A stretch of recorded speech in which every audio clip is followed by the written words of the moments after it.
11ই ফেব্রুয়ারি 1968 সালে মৃত্যু হয়েছিল ভারতীয় জনসংঘের প্রাক্তন সভাপতি পণ্ডিত দীনদয়াল উপাধ্যায়ের। উত্তরপ্রদেশের মোগলসরাই জংশনের কাছে মৃত অবস্থায় পাওয়া গিয়েছিল তার দেহ। তার মৃত্যু আজও একটি রহস্য। কেন্দ্রীয় সরকার 2018 সালে মোগলসরাই জংশনের নাম পরিবর্তন করে দীনদয়াল উপাধ্যায় রেলওয়ে স্টেশন রাখে। আজ জনজাতি যোদ্ধা তিলকা মাঝির জন্মবার্ষিকী। 11ই ফেব্রুয়ারি 1750 সালে ভারতের স্বাধীনতা সংগ্রামের প্রথম বিপ্লবী হিসাবে পরিচিত তিলকা মাঝি। তিনি বিহারের একটি সাঁওতাল জনজাতি পরিবারে জন্মগ্রহণ করেন। তার সাহসিকতার কারণে তাকে জবরা পাহাড়িয়া নামে ডাকা হতো। ইংরেজদের অত্যাচারী নীতির বিরুদ্ধে তিনি গেরিলা যুদ্ধ শুরু করেন এবং দরিদ্রদের সহায়তা করতে ইংরেজদের লুট করা সম্পদ ফিরিয়ে দেন। 1770 সালে তিনি ইংরেজ শাসনের বিরুদ্ধে দীর্ঘ লড়াই শুরু করেন এবং সাঁওতাল আন্দোলনের নেতৃত্ব দেন।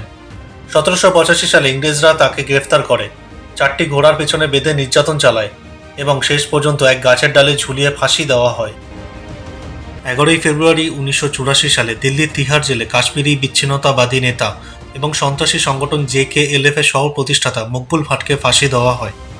সে 1971 সালে গঙ্গা প্লেন হাইজ্যাকের মাস্টারমাইন্ড ছিল। তাকে হত্যা মামলায় গ্রেফতার করা হয়, যদিও সে পাকিস্তানে পালিয়ে যায়।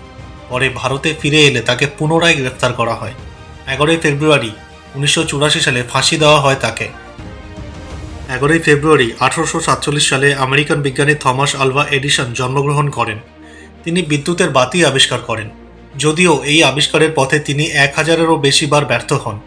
এডিসন তার জীবদ্দশায় 1000-এর বেশি আবিষ্কার করেছিলেন।